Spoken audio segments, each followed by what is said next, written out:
जी आपकी बात का, लेकिन तिवारी जी हमारे साथ है, मनोज तिवारी जी से हम पूछ लेते हैं कि वो क्या कहेंगे। मतलब इतने कमजोर कब से हो गए तिवारी जी आप लोग? अरे हिमानी जी ठीक सबसे है लाल कुमार जी, एक एक ओपनिंग कमेंट देखिए प्लीज प्लीज प्लीज। हाँ हिमानी जी, सबसे पहले मैं 1 मिनट का समय चाहता हूं। मैं उस कवयित्री का सम्मान करता हूं। सीधी सी बात है, अनामिका जी का पहले से कोई तय एजेंडा उन्होंने सरकार को नहीं दिया था कि सरकार इस बात पर चिंतन करेगी कि कविता और किस तरीके की कविताएं होगी ताकि सरकार डर जाए।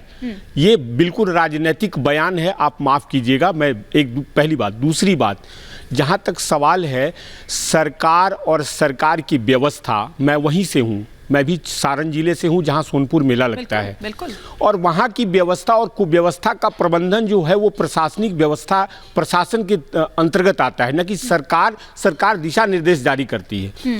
ये कहा गया था। देखिए पांडे जी, पहले सुनिए, आपने बोला, मैंने नहीं बोला। एक अच्छे डिबेट का मतलब होता है कि आप कुछ पहले उसको शांति से सुनिए, आप उसके बाद मेरी बातों का जवाब दीजिएगा। मैंने बोला कि अनामिका जी जब पटना पहुंची थी उसके पहले से ये कार्यक्रम तय किया गया था और तय कार्यक्रम के अंतर्गत कवि और कवयित्रियों को बुलाया गया था। लेकिन जब ये लोग वहां पहुंचे थे, सरकार और प्रशासन के पास जो लिस्ट पहुंची थी वो फहरिस्त बहुत लंबी थी और वहां पर जो समय निर्धारित किया गया था उस समय में काफी देर हो गई थी उस लिस्ट को आने में। देखिए मैं हकीकत बयां कर रहा हूं, ये कोई राजनीतिक बयान नहीं है। अब सवाल ये उठता है कि अगर अव्यवस्था को देखते हुए उस कार्यक्रम को रोका गया तो इसका मतलब ये नहीं था कि सरकार की मंशा थी कि अनामिका जी को ही रोक देना है। लेकिन अनामिका जी को ही रोका है। हिमानी जी सुन लीजिए। हाँ। दूसरी बात, अनामिका जी, मैं आपको एक बात कहता हूं।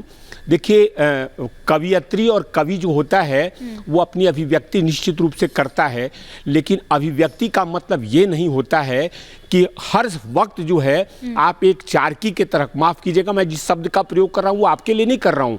आज जो कलम की व्यवस्था है, कलम, आपको ये मानना पड़ेगा कि इस लोकतंत्र में कलम जो है सत्ता का पुजारी हो चुका है। अगर सत्ता का पुजारी नहीं होता तो इस तरीके के वक्तव्य एक कवि और कवियत्री के द्वारा नहीं किया जाता। अजीब सी बात है। मैं बिल्कुल सही बोल रहा हूँ, धनंजय जी सही बोल रहा हूँ। कमेंट चाहूंगी धनंजय जी, अब तक तो सिर्फ मीडिया